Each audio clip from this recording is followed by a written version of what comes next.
সমস্ত প্রশংসা সেই মহান রব্বুল আলামিনের জন্য, যার অশেষ মেহেরবানিতে আমরা আমাদের নিয়মিত সাপ্তাহিক ক্লাসে উপস্থিত হতে পেরেছি। আল্লাহ শুকরিয়া স্বরূপ আলহামদুলিল্লাহ। প্রিয় নবী হযরত মুহাম্মদ মুস্তাফা সাল্লাল্লাহু আলাইহি ওয়াসাল্লাম বর্ষিত হোক অসংখ্য দরুদ ও সালাম। আমরা সবাই বলি সাল্লাল্লাহু আলাইহি ওয়াসাল্লাম। গত শনিবারে আমাদের যে ক্লাস হয়েছে পবিত্রতা অধ্যায় নিয়ে আমাদের শুরু হয়েছিল, সেখান থেকে আমরা ওযু ভঙ্গের কারণের আগ পর্যন্ত আলোচনা করেছিলাম। তো ওযু ভঙ্গের কারণ থেকে আজকে শুরু হবে, কি কি কারণ ঘটলে ওযু ভঙ্গ হয়ে যায়। এটা অত্যন্ত জরুরি একটি বিষয় যে এমন কি কারণ রয়েছে যেগুলো ঘটলে ওযু ভঙ্গ হয়ে যায়। ওযু ভঙ্গের বেশ কয়েকটি কারণ রয়েছে। তার মধ্যে ১ নাম্বার কারণ, সেটা হইল পেশাব ও পায়খানার রাস্তা দিয়ে কিছু বের হইলে ওযু ভঙ্গ হবে। সেটা পেশাব বের হোক, পায়খানা বের হোক, মাজি, মানি, ওয়াদি এবং হায়েজ, নিফাসের রক্ত, যেটাই বের হোক না কেন ওযু ভেঙে যাবে। পেশাব পায়খানা বের হলে আমরা সবাই জানি ওযু ভেঙে যায়। কিন্তু একটা জিনিস আমাদেরকে মনে রাখতে হবে, মানুষের লজ্জাস্থান দিয়ে উত্তেজনাবশত ৩ ধরনের পানি বের হয়। মানুষের লজ্জাস্থান দিয়ে উত্তেজনাবশত ৩ ধরনের পানি বের হয়। একটার নাম হইল মানি, যেটা বীর্য, চরম উত্তেজনায় যেটা বের হয়, উত্তেজনার সাথে বের হয়, সেটা হইল মানি বা আমরা যেটাকে বীর্য বলি। আর একটা হইল মাজি, যেটা সামান্য উত্তেজনায় বের হয়, যেটা কালার পানির কালারের মতো, পানির রঙের মতো কিন্তু পিচ্ছিল, সামান্য গাঢ় এবং পিচ্ছিল। এটা সামান্য উত্তেজনাতেই মানুষের বের হয়, নারী পুরুষ উভয়েরই বের হয়। এটা হইল মাজি। আরেকটা পানি বের হয়, সেটা হইল আল ওয়াদি। ওয়াদি হইল পানির মতোই তরল, দুধের মতো সাদা সাদা, পানির মতো তরল, দুধের মতো সাদা। এটাও মানুষের সামান্য উত্তেজনাতেই বের হয়। এটার নাম হইল ওয়াদি। তো মনে রাখতে হবে, ওযু করার পরে মানি বের হোক আর মাজি বের হোক বা ওয়াদি বের হোক, যেটাই বের হোক না কেন, হয়তো বের হতে পারে। আপনি মোবাইলে আপনার স্ত্রীর সাথে কথা বলছেন, আপনার মাজি ওয়াদি বের হতে পারে। ওযু করার পরে যদি এ ধরনের মাজি এবং ওয়াদি বের হয় বা মানি বের হয়, যে কোনো কিছু বের হইলে আপনার ওযু ভঙ্গ হয়ে যাবে। আপনার বায়ু নিঃসরণ হোক বা অন্য কিছু হোক, এক কথায় পেশাব এবং পায়খানার রাস্তা দিয়ে যা কিছুই বের হোক না কেন ওযু ভঙ্গ হয়ে যাবে। কিন্তু মানি, মাজি এবং ওয়াদি, এই তিনটার মধ্যে মানি বা বীর্যপাত হইলেই কেবল গোসল ফরজ হয়। কিন্তু মাজি এবং ওয়াদি যদি বের হয় তাহলে গোসল ফরজ হয় না, যেটা গোসলের আলোচনায় আজ আমরা ইনশাআল্লাহ।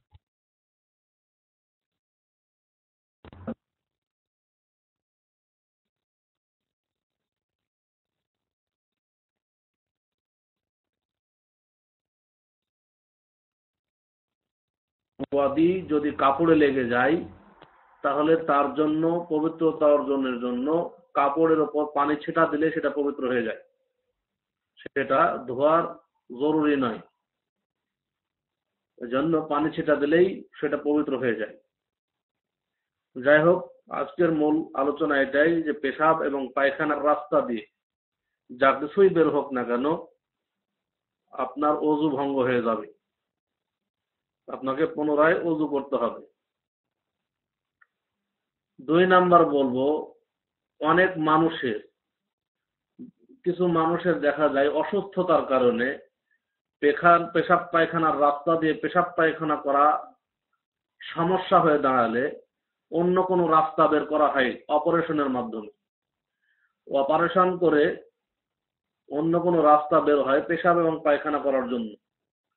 যদি এ ধরনের কারো পেশাব পায়খানার রাস্তা আলাদা বের করা হয়, তাহলে সে রাস্তা দিয়েও যদি পেশাব পায়খানা কেউ করে, তাহলে তারও অজু ভঙ্গ হয়ে যাবে। শুধু পেশাব পায়খানার রাস্তা নয়, যে কোনো রাস্তা দিয়ে পেশাব পায়খানা যদি বের করার জন্য কোনো আলাদা রাস্তা বের করা হয়, সেই রাস্তা দিয়েও যদি পেশাব পায়খানা করা হয়, তাহলেও অজু ভঙ্গ হবে। আরেকটা অজু ভঙ্গের কারণ হইল অজু অবস্থায় জ্ঞান হারিয়ে ফেললে অজু ভঙ্গ হবে। অজু অবস্থায় যদি জ্ঞান হারিয়ে ফেলে তাহলে অজু ভঙ্গ হবে। জ্ঞান হারানোর দুইটি মাধ্যম, একটা হলো অস্থায়ী জ্ঞান হারানো, একটা হলো স্থায়ী জ্ঞান হারানো। অস্থায়ী জ্ঞান হারানো যেটা ঘুমের মাধ্যমে হয়।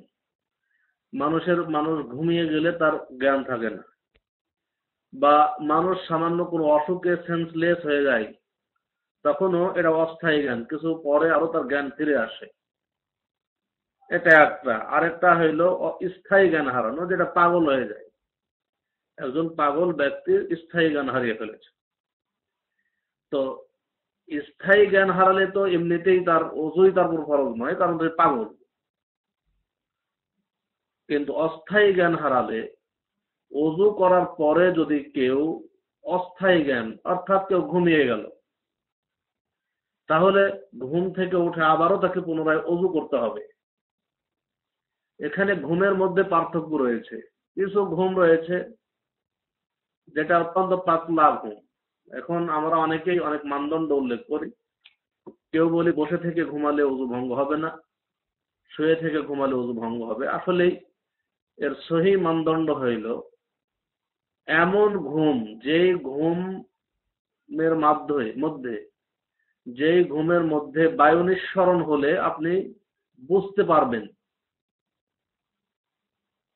অজু ভঙ্গের কোনো কারণ ঘটলে আপনি বুঝতে পারবেন, এ ধরনের ঘুম যদি হয় তাহলে অজু ভঙ্গ হবে না। এমন ঘুম যে ঘুমের কারণে বায়ু নিঃসরণ হলে আপনি বুঝতে পারবেন, তাহলে অবশ্যই আপনার অজু ভঙ্গ হবে না। আর এমন ঘুম যে ঘুমের মধ্যে বায়ু নিঃসরণ হলে বা অজু ভঙ্গের কোনো কারণ ঘটলে আপনি বুঝতে পারবেন না, এই ধরনের গভীর ঘুম যদি হয় তাহলে আপনার অজু ভঙ্গ হয়ে যাবে। এটাই মানদণ্ড। এটাই মানদণ্ড যে যদি ঘুমের মধ্যে এমন পাতলা ঘুম হয়েছে যে আপনি বুঝতে পারছেন, তখনই কিন্তু আপনার অজু ভঙ্গ হবে না। আর যদি বুঝতে পারছেন না যে কি হবে না হবে, এই ধরনের গভীর ঘুম যদি এসে যান, তাহলে অবশ্যই অজু ভঙ্গ হয়ে যায়। ঘুম থেকে উঠে আবারও অজু করতে হবে। আর কেউ যদি সেন্সলেস হয়ে যায়, অজ্ঞান হয়ে যায় অজু করার পরে, তাহলে জ্ঞান ফিরে আসলে আবারও তাকে অজু করেই সালাত আদায় করতে হবে। অজু করে সালাত আদায় করতে হবে। তাহলে এটা একটা কারণ, অজু করার পরে জ্ঞান হারিয়ে ফেললে তার অজু ভঙ্গ হয়ে যাবে। অজু ভঙ্গের আরো একটি কারণ হইল অজু অবস্থায় উটের গোস্ত খেলে অজু ভঙ্গ হবে। অজু অবস্থায় উটের গোস্ত খেলে অজু ভঙ্গ হবে। একদা এক ব্যক্তি রাসূলুল্লাহ সাল্লাল্লাহু আলাইহি ওয়াসাল্লাম কে জিজ্ঞেস করছেন যে, ইয়া রাসূলুল্লাহ, আতাওয়াদ্দাউ মিন লুহুমিল গনাম, হে আল্লাহর রাসূল সাল্লাল্লাহু আলাইহি ওয়াসাল্লাম, আমরা কি ছাগলের গোস্ত খেয়ে অজু?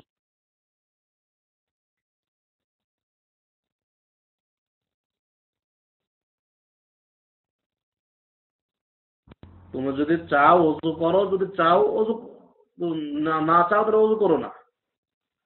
তুমি যদি ছাগলের গোস্ত খেয়ে ইচ্ছা করো যে অজু করবে, অজু করো। আর যদি না চাও তো অজু করো না, মানে তোমার ইচ্ছাধীন, অর্থাৎ অজু ভঙ্গ হবে না। তারপর আবার ওই লোকটি পুনরায় রাসূল সাল্লাল্লাহু আলাইহি ওয়াসাল্লামকে জিজ্ঞেস করলেন, আতাওয়াদ্দাউ মিন লুহুমিল ইবিল, আমরা কি উটের গোস্ত খেয়ে অজু করব? ক্বালা, রাসূল সাল্লাল্লাহু আলাইহি ওয়াসাল্লাম তখন বললেন, নাম, হ্যাঁ, উটের গোস্ত খেয়ে অজু করো।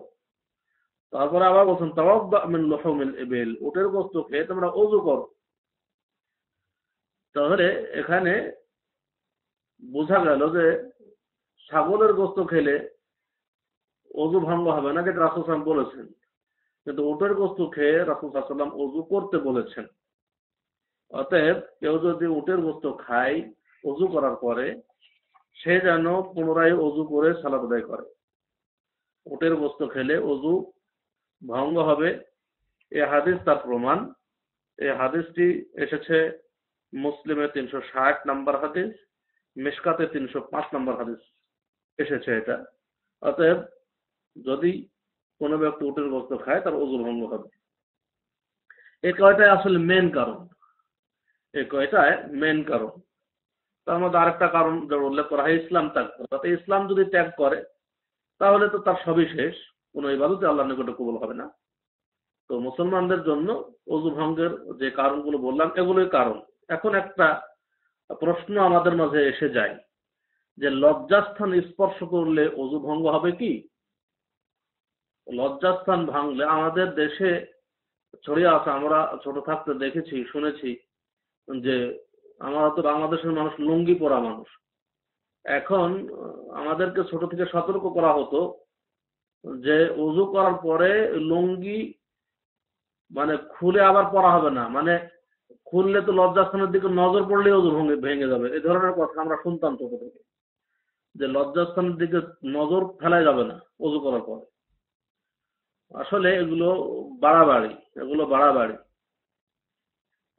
এখানে লজ্জাস্থান স্পর্শ করলে ওযু ভঙ্গ হবে কিনা এ ব্যাপারে উলামায়ে কেরামের মধ্যে মতভেদ রয়েছে। লজ্জাস্থান সরাসরি কাপড়ের উপর দিয়ে নয়, কাপড়ের নিচ দিয়ে যদি সরাসরি কেউ লজ্জাস্থান স্পর্শ করে তাহলে তার ওযু ভঙ্গ হবে কি হবে না এই ব্যাপারে উলামায়ে কেরামের মধ্যে মতভেদ পরিলক্ষিত হয়।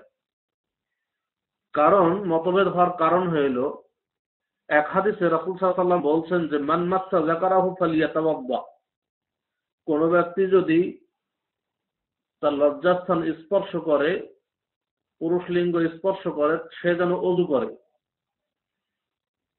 রাসূল সাল্লাল্লাহু আলাইহি ওয়াসাল্লাম আরো বলছেন যে আইয়ুমা ইমরাআতিন মাসসাত ফারজাহা ফালিয়াতাওয়াদ্দা, কোন নারী যদি তার লজ্জাস্থান স্পর্শ করে সে যেন ওযু করে।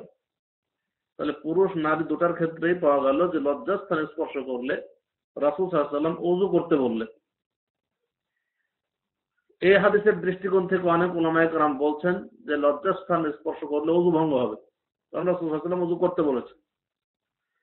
আরেকটা হাদিসে এসেছে কায়েস ইবনে তালক রাদিয়াল্লাহু তাআলা আনহু বলছেন যে কাদিমনা আলা নবিয়্যিল্লাহ সাল্লাল্লাহু আলাইহি ওয়াসাল্লাম, একদা আমরা রাসূল সাল্লাল্লাহু আলাইহি ওয়াসাল্লামের নিকটে গেলাম। ফাজাআ রাজুলুন কাআন্নাহু বাদাউই, তখন এক ব্যক্তি আসলেন, গ্রাম্য এক ব্যক্তি আসলেন। ফাকালা, এবং বললেন, ইয়া নবিয়্যাল্লাহ, হে আল্লাহর নবী সাল্লাল্লাহু আলাইহি ওয়াসাল্লাম, মা তারা ফি মাসসির রাজুলি যাকারাহু বা'দা মা ইয়াতাওয়াদ্দা, আপনি ওই ব্যক্তি সম্পর্কে কি বলবেন যে ব্যক্তি ওযু করার পরে তার পুরুষ লিঙ্গ স্পর্শ করেছে, তার ওযু সম্পর্কে কি বলবেন? তার ওযু থাকবে না ভাঙবে? ফাকালা, তখন রাসূলুল্লাহ সাল্লাল্লাহু আলাইহি ওয়াসাল্লাম বললেন, হাল হুয়া ইল্লা মুদগাতুন মিনহু আও ক্বালা বাদআতুন মিনহু। রাসূল সাল্লাল্লাহু আলাইহি ওয়াসাল্লাম বললেন, এটা তো একটি গোশতের টুকরা বা গোশতের খণ্ড মাত্র, এটা তো একটা গোশতের খণ্ড। রাসূল সাল্লাল্লাহু আলাইহি ওয়াসাল্লাম বোঝাতে চাইলেন যে লজ্জাস্থান তো একটা গোশতের খণ্ড, গোশতের টুকরা, তো এটাতে হাত দিলে ওযু ভাঙবে কেন? রাসূল সাল্লাল্লাহু আলাইহি ওয়াসাল্লাম এটা বোঝাইতে চাইলেন। এই হাদিসটি আবু দাউদে এসেছে 182 নম্বর হাদিস, তিরমিজি 85 এবং বুখারী 64।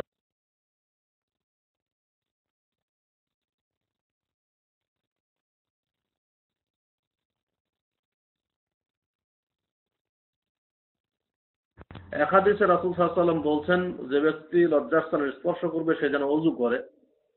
আরেক হাদিসে রাসূল সাল্লাল্লাহু আলাইহি ওয়াসাল্লাম বললেন এটা একটা গোশতের খণ্ড মাত্র, মানে ওযু ভাঙবে না, ওযু ভঙ্গ হবে না। তাই আমাদেরকে এই দুই হাদিসের জমা করতে হবে। জমা এইভাবে উলামায়ে কেরাম করেছেন যে আসলে কেউ যদি লজ্জাস্থানে হাত দিয়ে উত্তেজনা সৃষ্টি করে তাহলে তার ওযু ভঙ্গ হবে। যদি কেউ লজ্জাস্থানে স্পর্শ করে এবং এর মাধ্যমে উত্তেজনা সৃষ্টি করে তাহলে তার ওযু ভেঙে যাবে। আর যদি কেউ উত্তেজনা সৃষ্টি না করে এমনি স্বাভাবিক হাত লেগে গেছে বা কিছু হয়েছে, উত্তেজনা সৃষ্টির কোনো উদ্দেশ্য নেই, তাহলে তার অজু ভঙ্গ হবে না। এবং এটাই কাউলুর রাজেহ, এটাই সহিহ মত, যে উত্তেজনা সৃষ্টি না করলে তার অজু ভঙ্গ হবে না, উত্তেজনা সৃষ্টি করলে অজু ভঙ্গ হয়ে যাবে। কারণ যদি অজু ভঙ্গ হয়ে যেত তাহলে এখানে এই হাদিসের রাসূল সাল্লাল্লাহু আলাইহি ওয়াসাল্লাম বলতেন না যে এটা একটা গোস্তের খণ্ড মাত্র। আরেকটা মাসালা আমাদের সামনে এসে যায়, অজু করার পরে, অজু করার পরে যদি নারীকে স্পর্শ করা হয়, অর্থাৎ স্ত্রীকে, স্বামী যদি স্ত্রীকে স্পর্শ করে বা স্বামী যদি স্ত্রীকে চুম্বন করে, তাহলে কি তার অজু ভেঙে যাবে? এটা একটা বিষয় আসে। আসলেই মনে রাখতে হবে যে স্বামী যদি স্ত্রীকে চুম্বন করে আর এই চুম্বনের কারণে তার উত্তেজনা সৃষ্টি না হয় বা উত্তেজনা সৃষ্টি হয়ে তার লজ্জাস্থান থেকে কিছু বের না হয়, তাহলে তার অজু ভাঙবে না, অজু ভাঙবে না। কারণ রাসূলুল্লাহ সাল্লাল্লাহু আলাইহি ওয়াসাল্লাম নিজেই তার স্ত্রীকে অজু করার পরে চুম্বন করেছেন এবং ওই অজুতেই সালাত আদায় করেছেন, পুনরায় অজু করেন নাই। যেমন হাদিসে এসেছে যে আয়েশা রাদিয়াল্লাহু তাআলা আনহা আন্না রাসূলুল্লাহ সাল্লাল্লাহু আলাইহি ওয়াসাল্লাম ক্বাব্বালা বা'দা নিসাইহি, আয়েশা রাদিয়াল্লাহু তাআলা আনহা তিনি বলছেন যে রাসূলুল্লাহ সাল্লাল্লাহু আলাইহি ওয়াসাল্লাম তার কিছু স্ত্রীকে চুম্বন করলেন। সুম্মা খারাজা ইলা সালাহ, অতঃপর তিনি সালাতের উদ্দেশ্যে বের হয়ে গেলেন। ওয়ালাম ইয়াতাওয়াদ্দা, এবং ওযু করলেন না, মানে আগে যে ওযু করেছেন সেই ওযুতে তিনি সালাত আদায় করতে বেরিয়ে গেলেন। তাহলে এই হাদিস তার স্পষ্ট প্রমাণ যে স্ত্রীকে চুম্বন করলে বা স্ত্রীকে স্পর্শ করলে ওযু ভঙ্গ হবে না, কিন্তু স্পর্শ বা চুম্বন করার কারণে যদি লজ্জাস্থান দিয়ে মানি, মাজি বা ওয়াদি যে কোনো কিছু বের হয়, তাহলে কিন্তু ওযু ভঙ্গ হবে। এটা লক্ষ্য রাখতে হবে যে চুম্বনের কারণে কি আপনার লজ্জাস্থান থেকে কিছু বের হয়েছে কি হয় না। যদি না হয় তাহলে ওযু ভঙ্গ হবে না, আর যদি বের হয় তাহলে ওযু ভঙ্গ হবে। আরেকটা বিষয় আমাদের সামনে আসে যে মৃত ব্যক্তিকে গোসল করালে ওযু ভঙ্গ হবে কি? আমাদের দেশে অনেক এই মশালাটা ছড়িয়ে আছে যে মৃত ব্যক্তিকে গোসল করালে ওযু ভঙ্গ হয়ে যায় এবং তাকে আবারও গোসল করতে হয়। আসলে তা নয়, মৃত ব্যক্তিকে গোসল করালে ওযু ভঙ্গ হয় না, ওযু ভঙ্গ হয় না। তবে এখানে রাসূলুল্লাহ সাল্লাল্লাহু আলাইহি ওয়াসাল্লাম একটা নির্দেশ, একটা আসার, ইবনে আব্বাস থেকে একটা আসার রয়েছে, রাসূল সাল্লাল্লাহু আলাইহি ওয়াসাল্লাম নয়, ইবনে আব্বাস রাদিয়াল্লাহু তাআলা থেকে বর্ণিত একটা আসার রয়েছে যেখানে তারা মৃত ব্যক্তিকে গোসল করানোর পর ওযু করার নির্দেশ দিয়েছেন, ইবনে আব্বাস রাদিয়াল্লাহু তাআলা আনহু। তো এই আসার বর্ণনা করা হয়েছে। এটা দ্বারা আসলে ওযু করা, ওযু ভঙ্গ হওয়া বোঝায় না, বরং কেউ যদি মৃত ব্যক্তিকে গোসল করায় তাহলে তার জন্য ওযু করাটা সুন্নাত, ওযু করাটা মুস্তাহাব, করতে পারে, কিন্তু তার ওযু ভঙ্গ হবে না। কেউ যেন মনে না করে যে ওযু ভঙ্গ হয়ে যাবে। তাহলে আমরা এই কয়টা আমাদের যেগুলো আগে কারণ বলেছি আর যেগুলো আমাদের সমাজে ছড়িয়ে আছে যে ওযু ভঙ্গ হবে কিনা, যেগুলো আমাদের মধ্যে অত্যন্ত সংশয়ের সৃষ্টি হয়, যেগুলো করলে আমাদের ওযু ভঙ্গ হবে কিনা, সে আলোচনাগুলো আশা করি আপনারা বুঝতে পেরেছেন। এখন আসুন যে কোন কোন কাজের জন্য ওযু করা ফরজ, কোন কোন কাজ করতে গেলে ওযু অবশ্যই করতে হবে। তার মধ্যে ১ নাম্বার হইল সালাত। সালাত আদায় করতে হবে ওযু করেই। ওযু সালাতের জন্য শর্ত। ওযু সালাত আদায়ের জন্য শর্ত। শর্ত যদি পালন করা না হয় তাহলে তার সালাত হবে না। রাসূলুল্লাহ সাল্লাল্লাহু আলাইহি ওয়াসাল্লাম বলছেন, লা তুকবালু সালাতুন বিগাইরি তুহুরিন ওয়ালা সাদাকাতুন মিন গুলুল।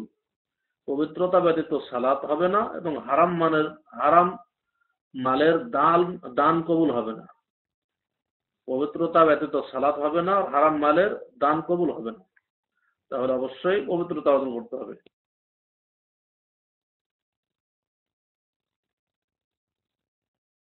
সালাত হবে না যতক্ষণ পর্যন্ত সে ওযু না করে। অতএব ওযু অবশ্যই করতে হবে সালাত আদায়ের জন্য। ২ নাম্বার, ওযু ফরজ বলবো পবিত্র কাবা গৃহ তাওয়াফের জন্য। এখানেও এ বিষয়টা নিয়েও উলামায়ে কেরামের মধ্যে মতভেদ রয়েছে যে কাবা গৃহ তাওয়াফ করার জন্য ওযু ফরজ কি সুন্নাত। এই ব্যাপারটা নিয়ে উলামায়ে কেরাম মতভেদ করেছেন। মতভেদ করার কারণ হইল যে রাসূলুল্লাহ সাল্লাল্লাহু আলাইহি ওয়াসাল্লাম বলেছেন আত-তাওয়াফু বিল বাইতি সালাতুন, রাসূল সাল্লাল্লাহু আলাইহি ওয়াসাল্লাম বলছেন যে কাবা গৃহ তাওয়াফ করা এটা সালাত। ফাআকিল্লু মিনাল কালাম, অতএব তোমরা এই তাওয়াফের মধ্যে কথা কম বলো। রাসূল সাল্লাল্লাহু আলাইহি ওয়াসাল্লাম বলছেন যে আত-তাওয়াফু বিল বাইতি সালাতুন, কাবা গৃহ তাওয়াফ করাটা সালাতের মতোই। ফাআকিল্লু মিনাল কালাম, অতএব তোমরা কথা কম বলো। তো যারা যে সমস্ত উলামায়ে কেরাম বলছেন যে তাওয়াফ করতে গেলে ওযু ফরজ, তারা বলছেন, কেন বলছেন এটা তো দলিল যে রাসূল সাল্লাল্লাহু আলাইহি ওয়াসাল্লাম বললেন তাওয়াফ সালাতের মতোই, অতএব সালাত যেহেতু ওযু ছাড়া কবুল হবে না, তাওয়াফও ওযু ছাড়া হবে না। আর যারা যে সমস্ত উলামায়ে কেরাম বলছেন যে না আসলে ওযু করাটা সুন্নাত, ফরজ নয়, তারা বলতে চাচ্ছেন যে যদিও রাসূল সাল্লাল্লাহু আলাইহি ওয়াসাল্লাম এটা বলেছেন যে তাওয়াফ সালাতের মতোই, কিন্তু এটা দোয়ার ক্ষেত্রে, কারণ সালাত আর তাওয়াফ এক নয়। সালাতের মধ্যে অন্য কোনো কথাই চলে না, কিন্তু তাওয়াফের মধ্যে কথা চলে, কথা বলা যায়। অতএব তাওয়াফ আর সালাতকে এক মনে করা যাবে না। রাসূল সাল্লাল্লাহু আলাইহি ওয়াসাল্লাম বলেছেন যে এটা সালাতের মতোই, এটা দ্বারা উদ্দেশ্য হলো দোয়ার ক্ষেত্রে। সালাতের মধ্যে যেমন দোয়া কবুল হয়, তাওয়াফের মধ্যেও দোয়া কবুল হয়। এই জন্য এটা সালাতের মতোই বলা হয়েছে দোয়ার ক্ষেত্রে, এটা উলামায়ে কেরাম বলেছেন। এখন এই নিয়ে মতভেদ হয়েছে। বিশিষ্ট উলামায়ে কেরাম অনেকেই বলেছেন যে এটা সুন্নাত, ফরজ নয়। তবে আমরা একটা জিনিস লক্ষ্য রাখবো যে আমরা যদি তাওয়াফ ওযু করেই করি তাহলে সন্দেহ মুক্ত থাকবো। ওযু করে তাওয়াফ করলে সন্দেহ মুক্ত থাকবে, এবং রাসূল সাল্লাল্লাহু আলাইহি ওয়াসাল্লাম, সাহাবায়ে কেরাম সকলেই তাওয়াফ করার সময় ওযু করেই তাওয়াফ করতেন, এবং আমরা যদি এটা করি আমরা সম্পূর্ণ সন্দেহ মুক্ত থাকবো। আর যদি ওযু ছাড়াই করি তাহলে সন্দেহের মধ্যে থাকবো, কারণ ওযু ছাড়া তাওয়াফ করলে সেটা তাওয়াফ হবে কিনা, যেহেতু মতভেদ রয়েছে, এটা সন্দেহের মধ্যে নিবর্তিত হব। অতএব সন্দেহ থেকে উত্তীর্ণ হয়ে আমরা সন্দেহ মুক্ত কাজ করব। আমরা তাওয়াফ ওযু করেই করব, কারণ রাসূল সাল্লাল্লাহু আলাইহি ওয়াসাল্লাম বলছেন দা মা ইউরিবুকা মা লা ইউরিবুক, তোমার কাছে যেটা সন্দেহযুক্ত মনে হয় সেটা থেকে বিরত থাকো, সন্দেহ মুক্ত কাজ করো। অতএব আমরা সন্দেহ মুক্ত কাজ করতে গেলে তাওয়াফ ওযু করেই করব, সেটা আমাদের জন্য সন্দেহ মুক্ত হব আমরা ইনশাআল্লাহ। এখন আরেকটা মাসালা যেটা আমাদের সামনে আসে যে কোরআন স্পর্শ করার জন্য ওযু ফরজ কি? কোরআন কি স্পর্শ করতে পারবো ওযু ছাড়া? এটা আমাদের অনেক সমস্যা হয়ে দাঁড়ায়। এই ব্যাপারটা নিয়েও মতভেদ রয়েছে। এই ব্যাপারটা নিয়েও উলামায়ে কেরাম মতভেদ করেছেন। তবে যেটা সহিহ মত হিসাবে আমরা দেখতে পাই সেটা হলো যে রাসূলুল্লাহ সাল্লাল্লাহু আলাইহি ওয়াসাল্লাম বলছেন লা ইয়ামাসসুল কুরআন ইল্লা তাহির, লা ইয়ামাসসুল কুরআন ইল্লা তাহির, যে কোরআন স্পর্শ করবে না পবিত্র ব্যক্তি ছাড়া, রাসূল সাল্লাল্লাহু আলাইহি ওয়াসাল্লাম বলছেন। তো এখানে এই পবিত্র ব্যক্তি, তাহির বলতে বড় অপবিত্রতা থেকে পবিত্র বোঝানো হয়েছে। কেউ কারো উপর যদি গোসল ফরজ হয়ে যায় তাহলে তার উপর সে কোরআন স্পর্শ করবে না, কিন্তু সামান্য ওযু ভঙ্গ হয়ে গেছে, গোসল ফরজ নয়, অর্থাৎ ছোট অপবিত্র হাদাসুন আসগার যেটা বলে, ছোট অপবিত্রতা, সেটা যদি হয়, যেটা ওযু করলেই পবিত্র হওয়া যায়, তাহলে সে কোরআন স্পর্শ করতে পারে, জায়েজ তার জন্য। স্পর্শ করতে পারে, এটা তার জন্য জায়েজ, এটাই সহিহ মত। আর যদি গোসল ফরজ হয়ে যায় তাহলে সে স্পর্শ করবে না। তবে সর্বাবস্থাতেই ওযু করেই কোরআন তেলাওয়াত করবেন, এটাই উত্তম। এটা চেষ্টা করতে হবে আমাদের যে ওযু করেই কোরআন তেলাওয়াত করব। কিন্তু যদি কোনো সময় ওযু ছুটে যায়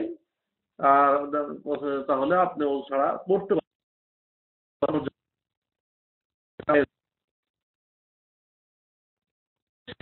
যেটা আমাদের আসে, তেলাওয়াত ও শুকরিয়া সিজদা করার জন্য ওযু শর্ত কি? তেলাওয়াতে সিজদা কিছু রয়েছে, কোরআনের কিছু আয়াত রয়েছে যেগুলো পড়লে বা শুনলে সিজদা করতে হয়। কোরআনের কিছু আয়াত রয়েছে যেগুলো পড়লে বা শুনলে সিজদা করতে হয়। তো এই সিজদা যদি ওযু না থাকে তাহলে কি করতে পারবে? বা শুকরিয়া সিজদা বলতে যে অনেক কোনো একটা খুশির খবর, ভালো খবর, সুখবর যদি শোনা হয় তাহলে আল্লাহর শুকরিয়া স্বরূপ সিজদা করার কথা হাদিসে এসেছে। আমরা অনেকেই শুকরিয়া সালাত আদায় করি। শুকরিয়া সালাত আদায় করি, আসলে শুকরিয়া সালাত নয়, শুকরিয়া সিজদা করবেন। শুকরিয়া সালাত বলা হয়নি, শুকরিয়া সিজদার কথা বলা হয়েছে। অতএব শুকরিয়া সিজদা করতে হবে, এবং এই শুকরিয়া সিজদা এবং তেলাওয়াতে সিজদা, যেটা কোরআনের আয়াত শুনলে বা পড়লে সিজদা করতে হয়, এর জন্য ওযু শর্ত নয়। এর জন্য ওযু শর্ত নাই। আপনার ওযু না থাকলেও আপনি সিজদা করতে পারবেন। ওযু না থাকলেও আপনি সিজদা করতে পারবেন। এতে কোনো সমস্যা নাই, এবং এটাই সহিহ মত, এটা করতে পারবেন। এর জন্য ওযু শর্ত নাই।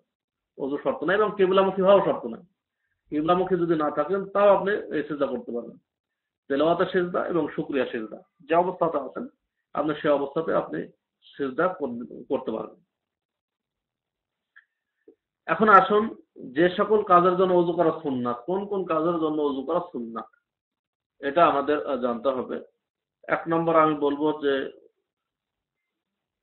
আল্লাহ কোরআন তেলাওয়াতের সময় ওযু করা সুন্নাত, গুরুত্বপূর্ণ একটি সুন্নাত, সেটা পালন করতে হবে। তবে ওযু থাকা সত্ত্বেও প্রত্যেক সালাতের সময় ওযু করা সুন্নাত। আপনার ওযু আছে, আপনি জোহরের সময় সালাত আদায় করেছেন, আপনি আসর পর্যন্ত বসে আছেন, ওযু আছে, আপনি জানেন ওযু আছে, আপনি ওযুতে আসর সালাত আদায় করতে পারবেন। কিন্তু আপনার ওযু আছে, তারপরেও যদি ওযু করেন সেটা আপনার জন্য সুন্নাত, এবং এটা বিশেষ ফজিলতও রয়েছে।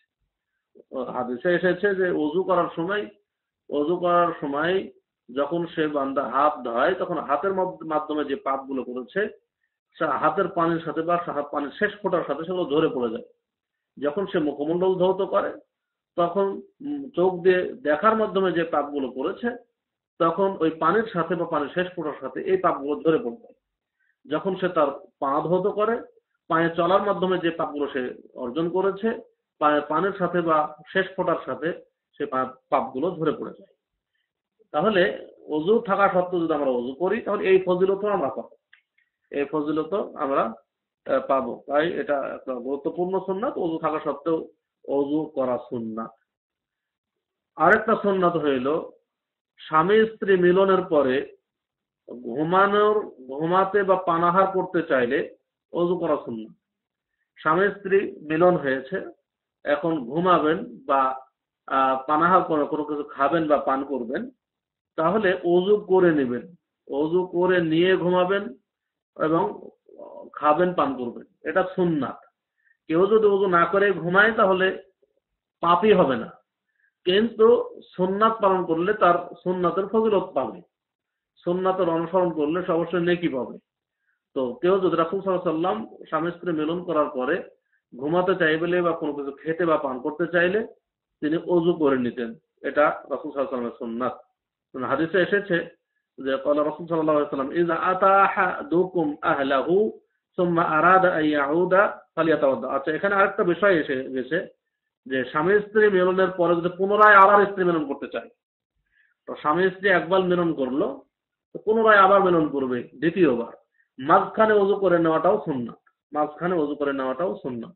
একবার স্বামী স্ত্রী মিলন হয়েছে, আবারও কিছুক্ষণ পরে আবারও মিলবে, দ্বিতীয়বার মাঝখানে ওযু করে নেওয়াটা সুন্নাত। যেটা হাদিসে এসেছে যে আবু সাঈদ খুদরি রাদিয়াল্লাহু তাআলা বর্ণিত, তিনি বলছেন যে রাসূল সাল্লাল্লাহু আলাইহি ওয়াসাল্লাম বলেন, ইযা আতা আহাদুকুম আহলাহু, কেউ যদি তার পরিবারের নিকটে আসে, অর্থাৎ স্ত্রী মিলন করে, সুম্মা আরাদা আন ইয়াউদা, অতঃপর সে আবারও পুনরায় ইচ্ছা করে, দ্বিতীয়বার সে মেলার ইচ্ছা করে, আন ইয়াউদ ফালিয়াতাওয়াদ্দা, সেজন্য ওযু করে।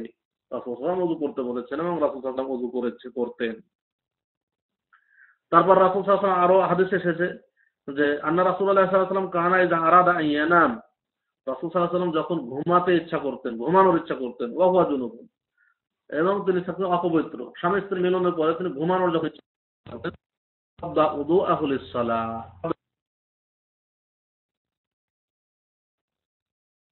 ওযু সালাতের মতো ওযু করতেন। অতএব যদি স্বামী স্ত্রী মিলন করা হয়, করার পরে আপনি ঘুমাতে চান, তাহলে ওযু করে ঘুমাবেন, যেটা রাসূল সাল্লাল্লাহু আলাইহি ওয়াসাল্লাম ঘুমিয়েছেন, এটা সুন্নাত। আর একটা হাদিস এসেছে আন আয়েশা রাদিয়াল্লাহু আনহা قالت কানা রাসূলুল্লাহ সাল্লাল্লাহু আলাইহি ওয়াসাল্লাম ইযা কানা জুনুবান ফাআরাদা আন ইয়াকুলা আও ইয়ানাম তাওয়াদ্দা উযুআহু লিস-সালাহ। আয়েশা রাদিয়াল্লাহু তাআলা বর্ণিত, তিনি বলছেন যে রাসূলুল্লাহ সাল্লাল্লাহু আলাইহি ওয়াসাল্লাম যখন অপবিত্র অবস্থায় কোনো কিছু খাওয়ার ইচ্ছা করতেন বা ঘুমানোর ইচ্ছা করতেন, তখন তিনি সালাতের ওযুর ন্যায় ওযু করে নিতেন। সালাতের ওযুর ন্যায় ওযু করে নিতেন। তাহলে এটা সুন্নাত। সহবাস করার পরে যদি আবারও সহবাস করতে চাই তাহলে ওযু করা, মাঝখানে ওযু করা সুন্নাত। সহবাস করার পর যদি ঘুমাতে চাই তাহলে ঘুমানোর পূর্বে ওযু করে নিয়ে ঘুমানো সুন্নাত। সহবাস করার পরে যদি কোনো কিছু খেতে বা পান করতে চাই তাহলে ওযু করে নিয়ে খাওয়া বা পান করা সুন্নাত। রাসূল সাল্লাল্লাহু আলাইহি ওয়াসাল্লাম এগুলো করেছেন, যেটা স্পষ্ট সহিহ হাদিস দ্বারা প্রমাণিত। বুখারী মুসলিমের হাদিস, যেগুলো হাদিস বললাম সেই হাদিসগুলো বুখারী মুসলিমের হাদিস। অতএব এগুলো সহিহ হাদিস, এগুলো আমাদের পালন করা উচিত। আরেকটা বিষয়, গোসল করার পূর্বে ওযু করা সুন্নাত। গোসল করার পূর্বে ওযু করা সুন্নাত, এবং বিশেষ করে ফরজ গোসল, বিশেষ করে ফরজ গোসলের পূর্বে ওযু করে নেওয়াটা সুন্নাত। উম, এটা করা দরকার। আমরা যখন গোসল করব তখন ওযু করে নেব এবং গোসল করব। ফরজ গোসল হোক আর এমনিতেই গোসল হোক, স্বাভাবিক গোসল হোক। তো গোসল করার পূর্বে ওযু করে নেব, তারপরে গোসল করব। এবং যে গোসল করব, ওযু করেছি আগে গোসলের পূর্বে, ওই ওযুতে আপনি সালাত আদায় করতে পারবেন। পুনরায় আর ওযু করতে হবে না যদি ওযু ভঙ্গের কোনো কারণ সংঘটিত না হয়। এখন অনেকেই মনে করেন যে গোসল করার সময় হয়তো দেখা যাচ্ছে যে পোশাক চেঞ্জ করতে হয়, পোশাক চেঞ্জ করতে হয়, এতে ওযুর কোনো ক্ষতি হবে কিনা। আসলে পোশাক চেঞ্জ করার কারণে ওযুর কোনো ক্ষতি হবে না। পোশাক চেঞ্জ করার কারণে ওযুর কোনো ক্ষতি হবে না। আপনি গোসলের পূর্বে যে ওযু করেছেন সেই ওযু দিয়ে সালাত আদায় করতে পারবেন। পোশাক চেঞ্জ করেছেন গোসল করার সময়, এতে আপনার ওযুর কোনো ক্ষতি হবে না যদি ওযু ভঙ্গের কোনো কারণ সংঘটিত না হয়। ওযু ভঙ্গের যেগুলো কারণ বললাম সেগুলো যদি সংঘটিত না হয় তাহলে পোশাক চেঞ্জ করার জন্য আপনার ওযু ভাঙবে না এবং এতে কোনো সমস্যা নেই। স্বাভাবিকভাবে ঘুমের পূর্বে ওযু করা সুন্নাত। ঘুমের পূর্বে ওযু করা সুন্নাত। কারণ রাসূল সাল্লাল্লাহু আলাইহি ওয়াসাল্লাম বলছেন, ইযা আতাইতা মাদজাআকা ফাতাওয়াদ্দা উযুআকা লিস-সালাহ। যখন তোমরা বিছানায় আসবে ঘুমানোর জন্য, শোয়ার জন্য, তখন তোমরা সালাতের ওযু করে নাও। সুম্মাস্তাবি, অতঃপর তোমরা কি করো, আলা শিক্কিকাল আইমান, তোমরা ডান কাতে শুয়ে যাও। তোমরা যখন বিছানায় আসবে শোয়ার জন্য তখন ওযু করে নাও এবং ডান কাতে শুয়ে যাও। আমাদের শোয়ার সময় ডান কাতে শুইতে হবে এবং ওযু করে শোবো, সেটা সুন্নাত। এটা আমাদের পালন করা উচিত। এখন আমাদের মোটামুটি ওযুর বেশ কিছু আলোচনা হলো। আরো বেশ কিছু মাসালা রয়েছে যেটা সংক্ষিপ্তভাবে আলোচনা করি। সেটা হলো মাসাহ সম্পর্কিত মাসালা। মাসাহ সম্পর্কিত মাসালা, এবং এটা গুরুত্বপূর্ণ মাসালা। সেটা হলো পাগড়ি বা ব্যান্ডেজের উপর মাথা, এগুলো করা যাবে কিনা। প্রথমে বলবো মোজার উপর মাথা। মোজার উপরে মাথা আমরা করি, মোজার উপরে মাথা করি, এবং বিশেষ করে শীতের সময় আমাদেরকে এগুলো করতেই হয় বেশি। সবাই আমরা মোজা পরিধান করি। এই মোজার উপর মাথা করা যাবে কি যাবে না। আবার আমাদের দেশে অনেকে ছড়িয়ে আছে যে কাপড়ের তৈরি বা সুতার তৈরি মোজা হইলে সে মোজাতে মাথা করা যাবে না, বরং চামড়ার তৈরি মোজা হইলে সেটাতে মাথা করা যাবে। এ ধরনের মশালাও আমাদের মাঝে ছড়িয়ে আছে, এ ধরনের মশালাও ছড়িয়ে আছে। তো আমাদের আসলে কি করতে হবে দেখুন, আরবি ভাষায় আল খুফ এবং আল জাওরাব, যেটা হাদিসে দুইটা শব্দ এসেছে, আল খুফ এবং আল জাওরাব। আল খুফ অর্থাৎ চামড়ার তৈরি মোজা, চামড়ার তৈরি মোজাকে আল খুফ বলা হয়। আর সুতার তৈরি মোজাকে আল জাওরাব বলা হয়, সুতার তৈরি মোজাকে আল জাওরাব বলা হয়। তো উভয় প্রকার মোজার উপরে মাসা করার ব্যাপারে হাদিস এসেছে, উভয় প্রকার মাসার ব্যাপারে হাদিস এসেছে। যে বিশেষ করে খুফের ব্যাপারে অনেক হাদিস এসেছে। রাসূল সাল্লাল্লাহু আলাইহি ওয়াসাল্লাম তিনি তার মোজার উপরে মাসা করতেন। রাসূল হাদিসে এসেছে যে মাসাহা আলাল খুফাইন, রাসূলুল্লাহ সাল্লাল্লাহু আলাইহি ওয়াসাল্লাম তার দুই মোজার উপর খুফাইনের মাসা করেছেন, অর্থাৎ চামড়ার তৈরি দুই মোজার উপর মাসা করেছেন, চামড়ার তৈরি দুই মোজার উপর মাসা করেছেন। আরেকটা হাদিসে এসেছে যে মাসাহা আলাল জাওরাবাইন, জাওরাবাইন তিনি সুতার তৈরি মোজার উপরে মাসা করেছেন। তো জাওরাব এবং খুব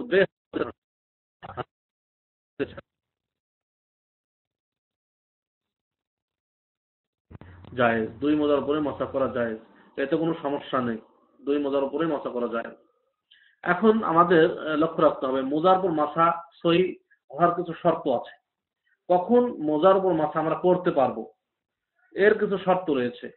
এক নাম্বার শর্ত মনে রাখবেন, পবিত্র অবস্থায় অর্থাৎ ওযু করে মোজা পরিধান করতে হবে। আপনি যখন ওযু না করে যদি মোজা পরিধান করেন, ওযু করেন নাই, মোজা পরলেন, পরে চলে গেলেন অফিসে, সালাতের সময় হয়ে গেল, তখন কিন্তু আপনি ওই মোজার উপর মাসা করতে পারবেন না। কারণ অজু করে আপনি মোজা পরেন নাই, কিন্তু আপনি যদি অজু করে মোজা পরিধান করেন, অজু করলেন তারপর মোজা পরিধান করলেন, করার পরে আপনার অজু ভেঙে গেল, তখন আপনি অজু করার সময় আপনি ওই মোজার উপর মাসা করতে পারবেন। তাহলে প্রথম শর্ত অজু করে মোজা পরিধান করা, অজু করে মোজা পরিধান করা। কারণ রাসূলুল্লাহ সাল্লাল্লাহু হাদিসে এসেছে যে উরওয়া আল মুগীরা তিনি বলছেন যে কুনতু মান নবী সাল্লাল্লাহু আলাইহি ওয়াসাল্লাম ফি সাফারিন, এখন আমি রাসূল সাল্লাল্লাহু আলাইহি ওয়াসাল্লামের সাথে সফরে ছিলাম। ফাআহওয়াইতু লিআনজিআ খুফাইহি, রাসূল সাল্লাল্লাহু আলাইহি ওয়াসাল্লাম যখন ওযু করতে লাগলেন তখন আমি ইচ্ছা করলাম যে তার মোজা দুইটা খুলে নেব। তখন রাসূল সাল্লাল্লাহু আলাইহি ওয়াসাল্লাম বলেন দাহুমা, তুমি ছেড়ে দাও, এগুলো খুলো না, তোমার এগুলো খোলার প্রয়োজন নেই। ফাইন্না আদখালতুহুমা তাহিরাতাইন, কেননা আমি এগুলো পবিত্র অবস্থায় পরিধান করেছি, আমি ওযু করে এই মোজা পরিধান করেছি, অতএব খোলার দরকার নেই। ফামাসাহা আলাইহিমা, খুলতে দিলেন না, তারপর তিনি ওই মোজার উপর মাসা করলেন। এই হাদিসটি থেকে স্পষ্ট প্রমাণ যে ওযু করে যদি মোজা পরিধান করা হয় তাহলে ওই মোজার উপর মাসা বৈধ। ওযু করে মোজা যদি না পরিধান করে, ওযু ছাড়াই পরিধান করি, তাহলে ওই মোজার উপর মাসা চলবে না, আপনাকে মোজা খুলেই ওযু করতে হবে। 2 নাম্বার শর্ত ওযু মোজার উপর মাসা বৈধ হওয়ার, মোজাটা বৈধ হইতে হবে, মোজা হইতে হবে বৈধ। মোজা যদি বৈধ না হয় তাহলে ওই মোজার উপর মাসা চলবে না। আপনি মোজা যদি দেখা যাচ্ছে যে আপনি চুরি করে নিয়ে এসেছেন কোথা থেকে মোজা, এই মোজা বৈধ অবৈধ, এই মোজার উপর মাসা চলবে না। তারপরে আরেকটা শর্ত হইলো মোজা পবিত্র হইতে হবে, মোজা পরিষ্কার পরিচ্ছন্ন হইতে হবে, পবিত্র হইতে হবে। মোজা যদি অপবিত্র কোনো বস্তু লেগে থাকে অবশ্যই ওই মোজা খুলে ফেলে আপনাকে ওযু করতে হবে। তারপরে একটা শর্ত হলো শরঈ দলিল দ্বারা নির্দিষ্ট সময়ের মধ্যে মাসা করতে হবে। নির্দিষ্ট সময় আছে, কি সময়? মুকিমের জন্য একদিন এক রাত।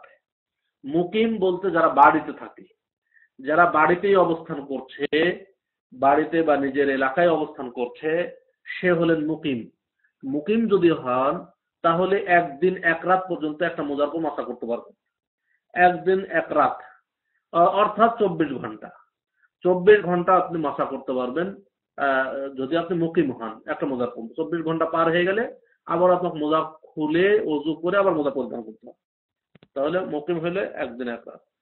আর মুসাফির যদি হয়, মুসাফির অর্থাৎ সফরে বের হয়েছে, মুসাফির হইলে সে 3 দিন 3 রাত, 3 দিন 3 রাত পর্যন্ত সে মোজার পরে মাসা করতে পারবে। এক মোজার পরে সে 3 দিন 3 রাত পর্যন্ত মাসা করতে পারবে। কারণ হাদিসে এসেছে যে আলী ইবনে আবি তালেব জিজ্ঞেস করলে তিনি বলছেন যে জাআলা রাসূলুল্লাহ সাল্লাল্লাহু আলাইহি ওয়াসাল্লাম সালাসাতা আইয়ামিন ওয়া লায়ালিয়াহুন্না লিল মুসাফির, রাসূলুল্লাহ সাল্লাল্লাহু আলাইহি ওয়াসাল্লাম মোজার পর মাসা নির্ধারণ করেছেন মুসাফিরের জন্য 3 দিন 3 রাত, ওয়া ইয়াওমান ওয়া লাইলাতান লিল মুকিম, আর মুকিমের জন্য একদিন এক রাত, মুকিমের জন্য একদিন এক রাত নির্ধারণ করেছেন। অতএব এটা হলো সময়। এই সময় পার হয়ে গেলে মোজা খুলে ফেলে আবারও মাসা মোজা ওযু করে মোজা পরিধান করতে হবে। মোজা পর মাসা করার নিয়মটা কি হবে? আমরা অনেকে মোজা উপরিভাগ নিম্নের ভাগ সবগুলি মাসা করি, আসলে তা নয়। মোজার উপরে মাসা করার নিয়ম হইল শুধু উপরিভাগ, পায়ের পাতার উপরে মাসা করতে হবে, পায়ের পাতার উপরে মাসা করতে হবে, উপরিভাগ মাসা করতে হবে।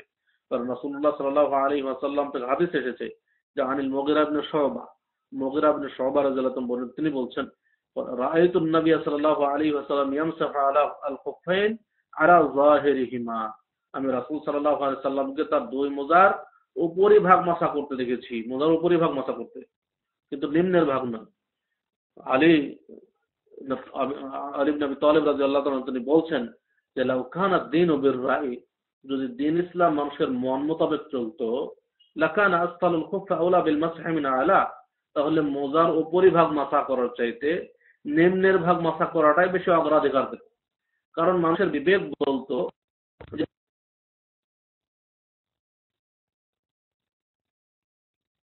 মাসা করতে হবে, এটা মানুষের বিবেক বলতো। কিন্তু দ্বীন ইসলাম মানুষের মন মোতাবেক চলবে না, বিবেক অনুযায়ী চলবে না। তারপরে বলছেন ওয়াকাদ রাআইতু রাসূলুল্লাহ সাল্লাল্লাহু আলাইহি ওয়াসাল্লাম ইয়ামসাহু আলা যাহিরি কুফাই, কিন্তু আমি রাসূল সাল্লাল্লাহু আলাইহি ওয়াসাল্লামকে দেখেছি তিনি মোজার উপরিভাগ মাসা করতেন। অতএব মোজার উপরিভাগই মাসা করতে হবে, বিবেক নিজের বিবেক দিয়ে বিবেচনা করে নিম্নের ভাগ মাসা করতে হবে না, কারণ রাসূল সাল্লাল্লাহু আলাইহি ওয়াসাল্লাম মোজার উপরিভাগই মাসা করেছেন। অতএব শুধু পায়ের পাতার উপরে মোজার উপরিভাগ মাসা করলেই যথেষ্ট, নিচের ভাগ মাসা করতে হবে না, এবং রাসূল সাল্লাল্লাহু আলাইহি ওয়াসাল্লাম মাসা করেন নাই, মোজার উপরিভাগ মাসা করতে হবে। এবং মাসা একবার করলেই হবে, একবার করলেই হবে। এই হলো আমাদের মোটামুটি মোজার উপর মাসা ইয়ে করলে। এখন আমরা মোজার উপর মাসা ভঙ্গ হওয়ার কিছু কারণ রয়েছে, কখন মোজার উপর মাসা ভঙ্গ হয়ে যায় আর মাসা করতে পারবেন না। তার মধ্যে একটা কারণ হইল গোসল ফরজ হয়ে গেলে। আপনি মোজা পরেছেন অজু করেই, কিন্তু আপনার মুকিম হইলে আপনার একদিন এক রাত পর্যন্ত সময় ছিল, কিন্তু এর মধ্যে আপনার হয় স্বপ্নদোষ হয়েছে অথবা স্বামী স্ত্রী মিলন করেছেন। এখন দেখা যাচ্ছে আপনার উপর গোসল ফরজ, অবশ্যই মোজা খুলে ফেলে আপনাকে গোসল করতে হবে। ওই মোজার পর মাথা চলবে না। আপনি সমস্ত শরীর ধুইলেন আর মনে করলেন যে মোজার পর মাথা করে ফেলবে, তা চলবে না। গোসল ফরজ হইলে মোজার পর মাথা ভঙ্গ হয়ে যাবে। ২ নাম্বার হলো মোজা খুলে ফেললে মাথা ভঙ্গ হয়ে যাবে। মোজা যদি আপনি খুলে ফেলেন, মোজা মোজা খুলে ফেলেছেন দিয়ে আবার পরে পরিধান করেছেন, এতে মোজার পর ওই মোজার পর আর মাথা করা যাবে না। মোজা খুলে ফেললে মাথা ভঙ্গ হয়ে যাবে। এখন একটা ইয়ে যে অজু ভঙ্গ হবে না, অজু ভঙ্গ হবে না। মনে রাখবেন যে আপনি মোজা করে দেখা যাচ্ছে যে মোজার পর অজু করে মোজা পরিধান করলেন, তারপর যদি মোজা খুলে ফেলেন আপনার অজু থাকবে, অজু থাকবে, ওই অজুতে আপনি সালাত আদায় করতে পারবেন। কিন্তু আবার মোজা পরিধান করবেন পরে, পরে পরিধান করে ওই মোজার উপর মাথা করতে পারবেন না। যদি অজু ভঙ্গ পরে আবার ইয়ে পরেন, মোজা পরেন, ওই ওই মোজা পরে আর মাথা করা যাবে না। কারণ মোজা খুলে ফেললে মাথা ভঙ্গ হয়ে যায়, অজু ভঙ্গ না। মোজা খুলে ফেললে মাথা ভঙ্গ হয়ে যায়।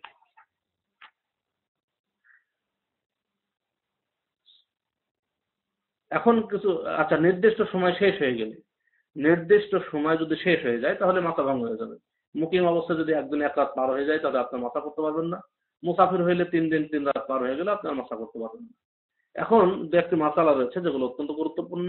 সেটা হইল সফর অবস্থায় মোজার উপর মাথা করে, যদি সফর অবস্থায় মোজার উপর মাথা করেন তাহলে আপনার সময় ছিল ৩ দিন ৩ রাত, কিন্তু একদিন যাইতে আপনি বাড়িতে চলে এসেছেন, আপনি মুকিম, আপনার সফর অবস্থায় আপনার হুকুম ছিল ৩ দিন ৩ রাত পর্যন্ত, কিন্তু একদিন পরেই আপনি বাড়িতে চলে আসলেন। এখন কি আপনি মুসাফিরের হুকুম পালন করবেন ৩ দিন ৩ রাত পর্যন্ত, না মুকিমের হুকুম পালন করবেন? কোনটা পালন করবেন? এটা একটা গুরুত্বপূর্ণ মাসালা এবং এটা আমাদের ঘটেই। তো মনে রাখবেন মুকিমের হুকুম পালন করতে হবে। আপনি মুকিম হয়ে গেছেন, মুকিমের হুকুম পালন করতে হবে। মুকিমের হুকুম পালন করলে যদি আপনার একদিন পার হয়ে থাকে, এক রাত বাকি আছে, ওই এক রাত পর্যন্ত আপনি মাথা করতে পারবেন। আর যদি একদিন এক রাত গোটায় পার হয়ে থাকে যে থাকে, তাহলে বাড়িতে এসে মোজা খুলে আপনাকে আবারও অজু করে মোজা পরিধান করতে হবে, অর্থাৎ মুকিমের হুকুম পালন করতে হবে। এবার আপনি মুকিম অবস্থায় আরেকটা মাসালা, অনুরূপ মাসালা, মুকিম অবস্থায় যদি আপনি মোজা পরিধান করেন তাহলে আপনার সময় হইলে একদিন এক রাত, একদিন এক রাত পর্যন্ত আপনি মাথা করতে পারবেন। কিন্তু মোজা পরিধান করে আপনি সফরে চলে গেলেন, সফরের অবস্থায় আপনার সময় হলো ৩ দিন ৩ রাত।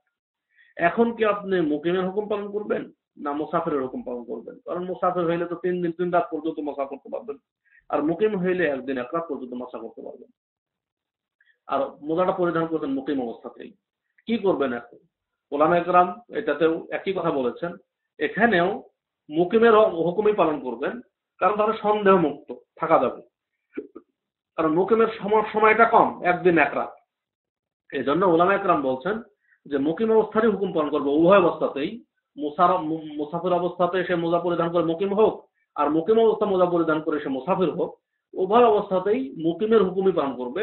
তাহলে সন্দেহ থেকে মুক্ত থাকা যাবে, সন্দেহ থেকে মুক্ত থাকা যাবে।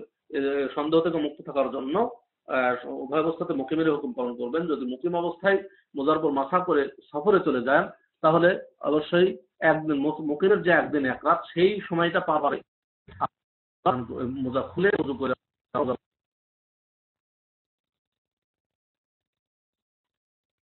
মাথা করা, পাগড়ির উপর মাথা করা জায়েজ। পাগড়ির উপর যে মাথা করা জায়েজ, যেটা হাদিসে এসেছে যে রাসূল সাল্লাল্লাহু আলাইহি ওয়াসাল্লাম ইয়ামসাহু আলা ইমামাতিহি ওয়া খুফায়, রাসূল সাল্লাল্লাহু আলাইহি ওয়াসাল্লাম তার পাগড়ি এবং মোজার উপরে মাথা করেছেন। রাসূল সাল্লাল্লাহু আলাইহি ওয়াসাল্লাম এসে দেখেছেন, জাফর ইবনে আমর দেখেছেন যে আমি রাসূল সাল্লাল্লাহু আলাইহি ওয়াসাল্লামকে দেখেছি তিনি তার পাগড়ি এবং মোজার উপর মাথা করেছেন। অতএব পাগড়ির উপরে মাথা করা জায়েজ, পাগড়ির উপর মাথা করা জায়েজ। ব্যান্ডেজের উপর মাসালার হুকুম কি? কোনো জায়গা যদি কেটে যায় বা অ্যাক্সিডেন্ট হন বা কোনো জায়গায় ব্যান্ডেজ করা আছে অঙ্গ প্রত্যঙ্গ, সে ব্যান্ডেজের উপর কি হুকুম তার মাসা করা? ব্যান্ডেজের উপর মাসা করা যায়। ব্যান্ডেজের উপর মাসা করা জায়েজ, এতে কোনো সমস্যা নেই। এবং ব্যান্ডেজ যেহেতু খোলার কোনো সুযোগ নেই, এবং এটা আপনার ওটা ক্ষত শুকিয়ে না যাওয়া পর্যন্ত আপনি খুলতে পারবেন না, সেক্ষেত্রে ব্যান্ডেজ যতদিন থাকবে এর কোনো নির্দিষ্ট সীমারেখা নেই। যতদিন থাকবে আপনি ততদিনই এই মোজার উপর মাসা করতে পারবেন। যতদিন থাকবে ততদিনই মোজা বলছি, ব্যান্ডেজের উপর মাসা করতে পারবেন, মাসা করবেন, এতে কোনো সমস্যা নেই। এতে কোনো সমস্যা নেই, ব্যান্ডেজের উপর মাসা করা জায়েজ জায়েজ। তো আজকে এই পর্যন্তই আমাদের ওযু শেষ করলাম। আগামী সপ্তাহে আমাদের গোসল শুরু হবে ইনশাআল্লাহ। গোসলের অনেক গুরুত্বপূর্ণ আলোচনা রয়েছে গোসল সম্পর্কিত, যেটা আমাদের অনেকেই ফরজ গোসল কিভাবে করতে হয়, কি কি করতে হয় সেটা আমরা জানি না, সেটা আমাদের করতে হবে। সকলকেই অনুরোধ করব যে আলোচনাগুলো ভালোভাবে মনোযোগ দিয়ে শুনবেন, এবং বিষয়গুলো এগুলো পবিত্রতা বিষয়টা অত্যন্ত গুরুত্বপূর্ণ বিষয়। অনেক বিষয় আছে যেগুলো আরো সামনে আসবে, যেগুলো মানুষ অনেকে লজ্জায় প্রশ্ন করে না, এবং সেগুলো জানা অতীব জরুরি। এবং বিশেষ করে মহিলাদের কিছু বিষয় আসবে, যেটা হাইজ নেফাসের একটা অধ্যায় আসবে, সেই অধ্যায়টা অত্যন্ত জরুরি বিষয়, যেটা খুবই জানা জরুরি। অনেক মাসলা মাসাইল রয়েছে সেখানেও। তো আমরা আস্তে আস্তে সেই আলোচনাগুলো করবো ইনশাআল্লাহ। তো আজকে এখান থেকে আলোচনা শেষ করতে যাচ্ছি, এবং আমাদেরও সময় এখানে শেষ। এখানে এশার আজান হয়ে যাবে, আর 2-1 মিনিটের মধ্যেই, 2-4 মিনিটের মধ্যে আমাদের এশার আজান হয়ে যাবে। তো এখন দু একটি প্রশ্ন যদি কারো থাকে তো আপনারা করতে পারেন। এগুলো আজকে শেষ করছি। আকুলু কওলি হাযা আস্তাগফিরুল্লাহ লি ওয়া লিসাইরিল মুসলিমিন। আসসালামু আলাইকুম ওয়া রাহমাতুল্লাহি ওয়া বারাকাতুহু।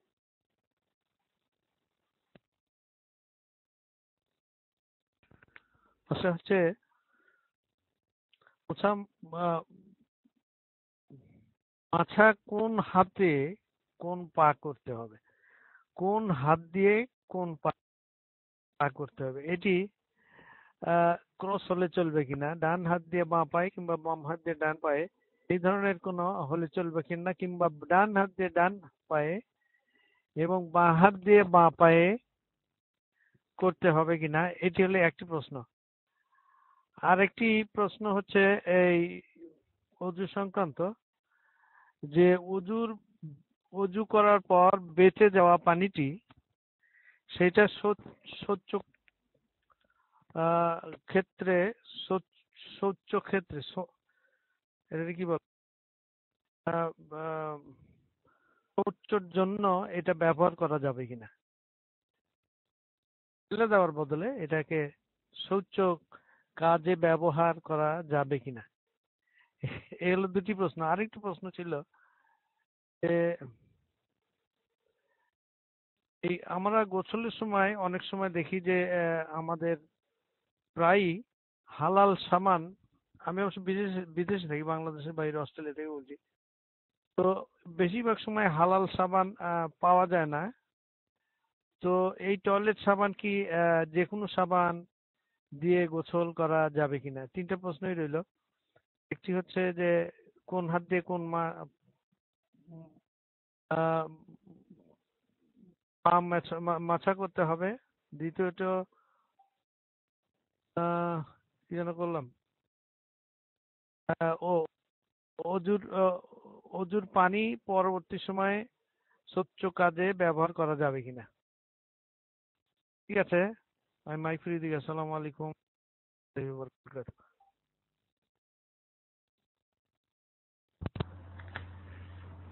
আলহামদুলিল্লাহ, ভাই তিনটি প্রশ্ন করেছেন। প্রথমে একটা প্রশ্ন করেছেন যে কোন হাত দিয়ে কোন পা ধুইতে হবে বা মাসা করতে হবে। কোন হাত দিয়ে কোন পা ধুইতে হবে, মাসা করতে হবে। আপনার সুবিধা অনুযায়ী যে কোনো হাত দিয়ে যে কোনো পা মাসা করতে পারেন, মাসা বা ধুইতে পারেন, এতে সমস্যা নেই।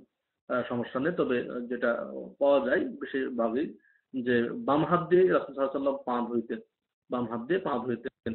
তো আগে তো দেখা যাচ্ছে যে ও পাতিলে বা কোনো বর্তনে বা কোনো বাটিতে পানি নিয়েই উযু করতেন। তো ডান হাত দিয়ে পানি ঢালতেন আর বাম হাত দিয়ে ধুইতেন। এটা বেশিরভাগই ঘটতো। কিন্তু এখন তো আমাদের দেখা যাচ্ছে যে অনেক আহ, অনেক উন্নত প্রযুক্তির চলে এসেছে এখন ট্যাপে। তো আপনি আহ, বাম হাত দিয়ে বা ডান হাত দিয়ে যে কোনো হাত দিয়ে যে কোনো পা ধুইতে পারেন, এতে ওযুর কোনো সমস্যা হবে না। ওযুর কোনো সমস্যা হবে না, এটা কোনো সমস্যার বিষয় নেই। 2 নাম্বার, অজু করতে গিয়ে আপনি একটা পাত্রে পানি নিয়ে অজু করছেন, তারপরে অজুর পানি বেঁচে গেল। এই পানিটা কি আপনি শৌচ কার্যে অর্থাৎ পেশাব পায়খানা করার পরে আপনি যে পানি খরচ করেন সেই কার্যে কি আপনি ব্যবহার করতে পারবেন কি পারবেন না?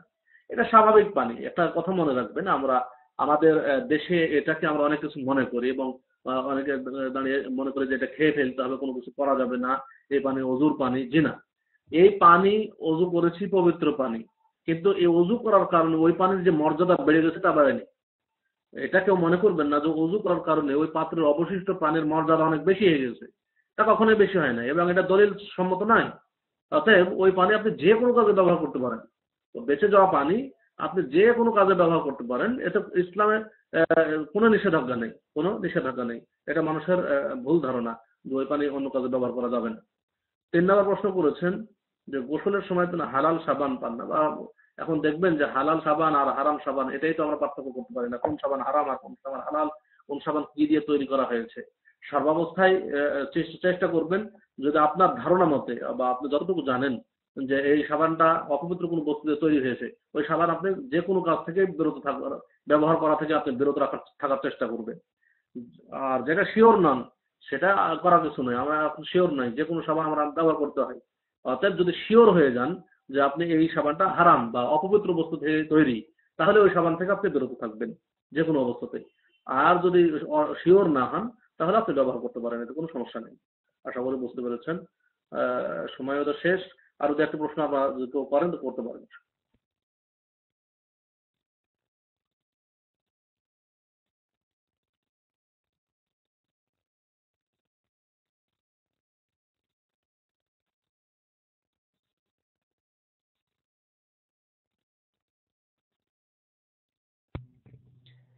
আসসালামু আলাইকুম রহমতুল্লাহি বারকাতু।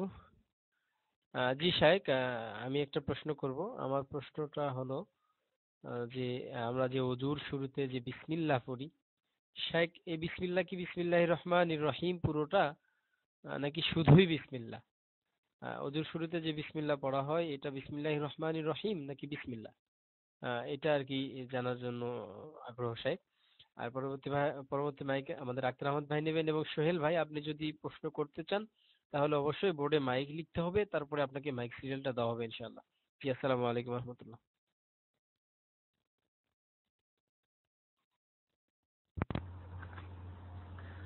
আলহামদুলিল্লাহ ভাই, প্রশ্ন করেছেন যে ওযুর শুরুতে যে আমরা বিসমিল্লাহ বলি, কারণ রাসূল সাল্লাল্লাহু আলাইহি ওয়াসাল্লাম বলেছেন লা উযু লিমান লাম ইয়াযকুর ইসমাল্লাহ, যে ব্যক্তি বিসমিল্লাহ বলবে না তার ওযু হবে না, এই ধরনের কথা রাসূল সাল্লাল্লাহু আলাইহি ওয়াসাল্লাম বলেছেন। তো বিসমিল্লাহ বলাটা আসলে কি বলবো, বিসমিল্লাহ বলবো শুধু, না বিসমিল্লাহির রহমানির রহিম বলবো? একটা কথা মনে রাখবেন, বিসমিল্লাহির রহমানির রহিম এই পুরাটা যে কোনো কিছু লেখার ক্ষেত্রে এবং কোরআন তেলাওয়াতের ক্ষেত্রে প্রযোজ্য। কোরআন তেলাওয়াত এবং কোন হাদিস পড়ছেন, পড়া শুরু করছেন, তখন আপনি বিসমিল্লাহির রহমানির রহিম পড়ে আপনি শুরু করবেন। কিন্তু এমনি যে কোনো কাজের শুরু, আপনি কোনো কাজ করবেন, ওযু করবেন, খাবেন, আপনি খানা খাবেন, যে কোনো কিছু করবেন, কোনো কাজের শুরুতে শুধু বিসমিল্লাহ বলবেন এবং এটাই সুন্নাহ সম্মত। শুধু বিসমিল্লাহ বলবেন, এটাই সহিহ হাদিস দ্বারা প্রমাণিত। অতএব এক্ষেত্রে শুধু বিসমিল্লাহ বলবেন। আর কোনো কিছু লিখতে যাচ্ছেন, বিসমিল্লাহির রহমানির রহিম লেখা শুরু করবেন, বা কোরআন তেলাওয়াত করবেন, আপনি বিসমিল্লাহির রহমানির রহিম বলে কোরআন তেলাওয়াত করবেন। আর কোনো কাজ করতে গেলে শুধু বিসমিল্লাহ বলবেন। আশা করি বুঝতে পেরেছেন।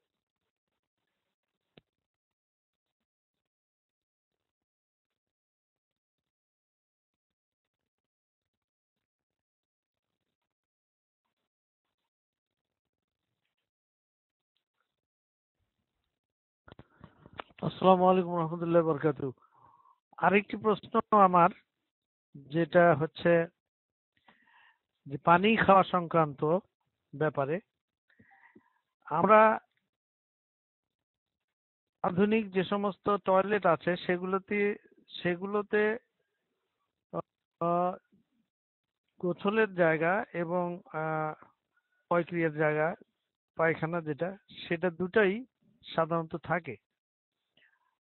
তো আমরা এই টয়লেটে দাঁড়িয়ে গ্লাস ভর্তি করে কোনো পানি খেতে পারবো কিনা? টয়লেটে দাঁড়াইয়া টয়লেটের ভিতরে কোনো পানি খাওয়া যাবে কিনা? আহ, যদি আমি শুনেছি এটা যায় না, তো তারপরেও আমি প্রশ্নটি আপনার কাছে রাখলাম।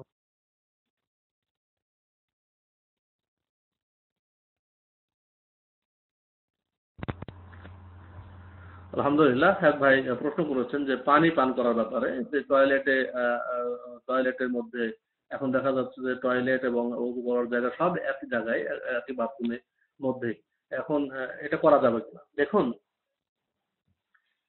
পানি পান করা বর্তমান যদি যে সিস্টেম আমাদের টয়লেট রয়েছে এগুলোতে পানি পান করা জায়েজ নয় এ কথা বলা যাবে না, কারণ ওযু করা জায়েজ, ওযু করা জায়েজ সেখানে। এবং দেখা যাচ্ছে যে ওযু করার সময় বিসমিল্লাহ বলাও জায়েজ, বিসমিল্লাহ বলাও জায়েজ, এটা ওলামায়ে কেরাম বলেছেন। কারণ বর্তমান বাথরুম মানে ওযু করার জায়গা টয়লেট একই জায়গায় তৈরি করা হয়েছে, একই জায়গায় তৈরি করা হয়েছে।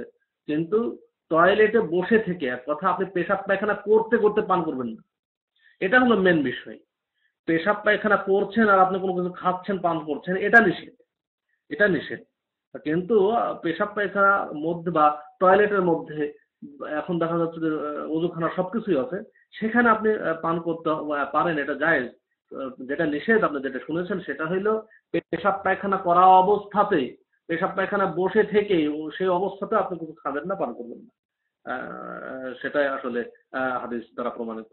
কথা আশা করি বুঝতে পেরেছেন। এমনিতে তোমাদের সমস্যা নেই ইনশাআল্লাহ।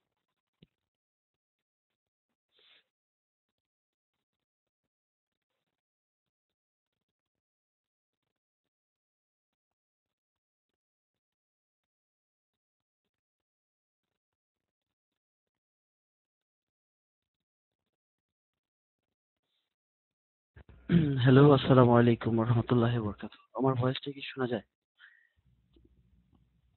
জি, আম, ধন্যবাদ শেখ, জাজাকাল্লাহ খায়ের। আমার দুইটা প্রশ্ন। একটা প্রশ্ন হইলো যে আমরা যখন ফরজ গোসল করি, আপনি বললেন যে ফরজ গোসল করার আগে ওযু করে নেওয়া সুন্নত। আমরা যদি ওযু করে নিই তাহলে কি আবার পুনরায় ফরজগুলোর যে নিয়ম কানুনগুলো আছে ওগুলো কি করতে হবে, নাকি শুধু ওযু করলেই পরবর্তীতে আমরা শরীরটা ধুয়ে ফেললে আমাদের ফরজ গোসল আদায় হয়ে যাবে? প্রথম হইতেছে একটা প্রশ্ন। দ্বিতীয় একটা প্রশ্ন হচ্ছে যে বদ্ধ জায়গায় মানে বাথরুম সাধারণত আহ, যেমন হোটেল আদার্স গুলি আছে, এখানে স্যানিটারি যেগুলো আছে এগুলো দাঁড়িয়ে পেশাব করার মতো, ঠিক আছে? আমাদের দেশে ফ্লোরিং যেটা ওইটা না, তো এখানে যদি দাঁড়িয়ে পেশাব করা কি যাবে কিনা, আহ, সেটা মানে হোটেলে দেখা যায়। তারপর হচ্ছে বিভিন্ন জায়গায় মানে বাথরুমের ভিতরে বসে পেশাব করার মতো না, বসে বাথরুম করার যেই সমস্ত টয়লেট এগুলো আছে, কমোড গুলো আছে ওগুলা, তো ওখানে কি দাঁড়িয়ে পেশাব করা যাবে কিনা, বা দাঁড়িয়ে পেশাব করলে কোনো মানে সমস্যা হবে কিনা, এই দুইটা প্রশ্ন।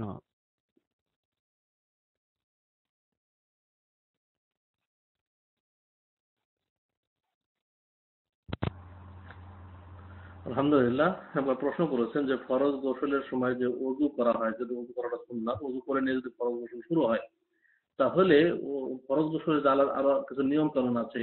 যে রাসূল সাল্লাল্লাহু আলাইহি সাল্লাম ফরজ গোসল করার সময় তিনি অজুর আঙ্গ প্রথমে ধুইতেন, তারপরে এক আঞ্জলি পানি তিনি মাথায় 3 আঞ্জলি পানি দিতেন, যে চুল খেলাল করতেন, তারপর তিনি সারা শরীরে পানি ঢালতেন। এই নিয়মগুলো পালন করতে হবে কিনা? আমি বলবো যদি পালন করেন তার সুন্নাতের অনুসরণ করবেন, সমস্যা নেই। পালন করতে পারলে আলহামদুলিল্লাহ, সুন্নাতের অনুসরণ করবেন। আর কারণ রাসূল সাল্লাল্লাহু আলাইহি ওয়াসাল্লামের জামানায়, কি হতো, পাত্রে থেকে পানি উঠিয়ে উঠিয়ে তারা গোসল করতেন। কিন্তু এখন তো আমাদের জামানায় তা নেই। আমাদের অধিকাংশ এখন উপর থেকে ঝর্ণা পানি পড়ছে, আমরা গোসল করছি। এখন দেখা যাচ্ছে যে আমি যদি বা আপনি রাসূল সাল্লাল্লাহু আলাইহি ওয়াসাল্লামের সেই সুন্নাত পালন করেন সেটা ভালো, উত্তম। আর যদি এমনিতে আপনি ওযু করে নিয়ে আপনি সরাসরি পানি ঢেলে দেন শরীরের উপর, সেটা আপনার গোসল হয়ে যাবে, গোসল হয়ে যাবে, এতে কোনো সমস্যা নেই। আপনার গোসলের কোনো ক্ষতি হবে না, কোনো সমস্যা নেই। তবে যদি আপনি ওই নিয়ম পালন করেন তাহলে সেটা আপনার জন্য উত্তম হবে। তারপর দ্বিতীয় প্রশ্ন করেছেন যে এখন বর্তমানে যে টয়লেট গুলো আছে যেগুলো কমোড, সেটাতে দাঁড়িয়ে পেশাব করা। এখন এক কথা বলবো, সর্বাবস্থায় চেষ্টা করবেন বসে পেশাব করা, বেশি বসে পেশাব করার চেষ্টা করবেন সর্বাবস্থায়। যদি বসে পেশাব করার মানে পরিস্থিতি না থাকে বা দেখা যাচ্ছে যে বসে পেশাব করা ওখানে যাবে না, এই ধরনের কিছু থাকলে দাঁড়িয়ে পেশাব করা জায়েজ।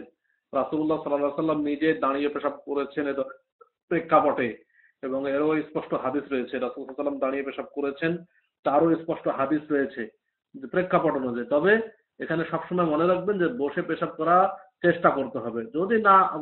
যদি কোনো সমস্যা থাকে, দেখা যাচ্ছে যে বসে পেশাব করা সমস্যা, বা করলে আপনার অবগত লেগে যাবে, বা পরিষ্কার পরিচ্ছন্নতা নেই, আপনি কোনো জায়গায় গেছেন পরিষ্কার পরিচ্ছন্ন নয়, বসে পেশাব করলে আপনার হয়তো নোংরা হবে, আপনি সে সময় বসে দাঁড়িয়ে পেশাব করতে পারেন, দাঁড়িয়ে পেশাব করতে পারেন, এতে সমস্যা নেই। তবে স্বাভাবিকভাবে চেষ্টা করবেন বসে পেশাব করার, সেটাই উত্তম, সেটাই উত্তম। রাসূল সাল্লাল্লাহু আলাইহি ওয়াসাল্লাম দাঁড়িয়ে পেশাব করেছেন, কিন্তু কোন প্রেক্ষাপটে ডাস্টবিনে তিনি প্রসাব করেছেন দাঁড়িয়ে, সেই ধরনের প্রেক্ষাপটেই করেছেন। আশা করি বুঝতে পেরেছেন। তো আজকে এখান থেকেই শেষ করতে চাচ্ছি, কারণ এটার আজান হয়ে গেছে, এটার আজান হয়ে গেছে।